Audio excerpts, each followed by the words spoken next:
নমস্কার বন্ধুরা, আজকে আমরা রান্না করব আমেরিকান রুই মাছ আলু বেগুন দিয়ে। তো আলু বেগুন লঙ্কা সব আমি কেটে নিয়েছি।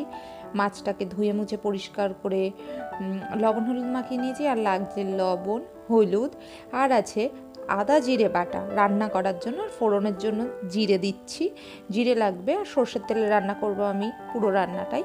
আর আমি ঝোলের মধ্যে দেবো বড়ি, 4টে বড়ি। তো তেল গরম হয়ে গেছে, এবার আমি মাছটা ভেজে নেব।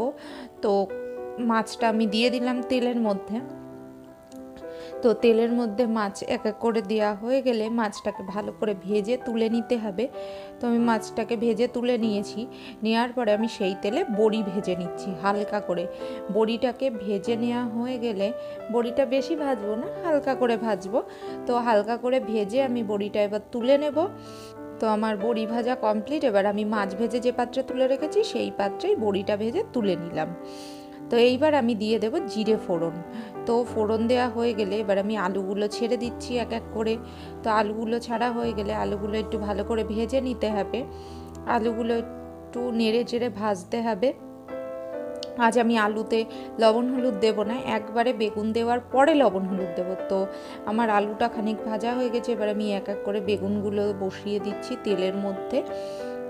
তো দেখুন এক এক করে আমি বেগুনগুলো সব দিচ্ছি। বেগুনগুলো এখানে আমি বড়ই রেখেছি, কারণ বেগুন গলে গেলে পুরো একদম ছোট ছোট করে কাটলে গলে যায় পুরো। তো বেগুন দেওয়া হয়ে গেলে আমি লঙ্কা দুটো দিয়ে পরিমাণ মতো লবণ আর হলুদ দিয়ে দিয়েছি। দিয়ে এবার এগুলোকে খুব ভালো করে ভাজতে হবে। তো আমি বেগুনগুলো এক এক করে ভালো করে উল্টে পাল্টে দিচ্ছি। দেখুন একটা সাইড ভাজা হয়ে গেছে, তো আর একটা সাইড এবার উল্টে পাল্টে দেব। দিয়ে সব এক এক করে ভাজতে হবে। তো এইগুলো ভাজা হতে হতে আমি একটা মশলা তৈরি করে নেব। আপনারা জানেন আমি মশলা তৈরি করে নিই। তো যে আদা জিরে বাটাটা আছে, সেই আদা জিরে যতটা পরিমাণ আমার লাগবে সেই ততটা পরিমাণ আমি একটা পাত্রে তুলে নেব। নিয়ে তার মধ্যে আমি ঝোলে যতটা পরিমাণ লবণ হলুদ লাগবে বলে আমার মনে হয় ততটা লবণ হলুদ দিয়ে দেব। দিয়ে জল দিয়ে এটাকে গুলে আমি একটা মশলা তৈরি করে নেব। তো দেখুন আমি ওই মশলাটার মধ্যে লবণ হলুদ দিয়ে জল দিয়ে এবার এটাকে গুলে নিচ্ছি। এইবার এইটা যখন আমি মশলাটা কড়াইতে দেব, তখন আমি এই মশলাটা দিয়ে দেব। এই মশলাটা দিয়েই কষাতে হবে। তো আমার মশলাটা তৈরি করা হয়ে গেছে। তো এবার আমার কড়াই ওদিকে ভাজাও হয়ে গেছে, এই জন্য আমি মশলাটা দিয়ে দিচ্ছি আলু আর বেগুনের মধ্যে। দিয়ে এবার এটাকে ভালো করে কষিয়ে নেব।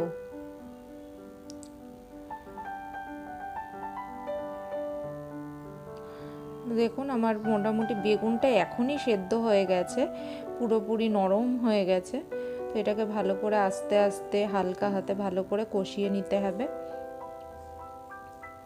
যাতে বেগুনগুলো ঘুটে না যায়।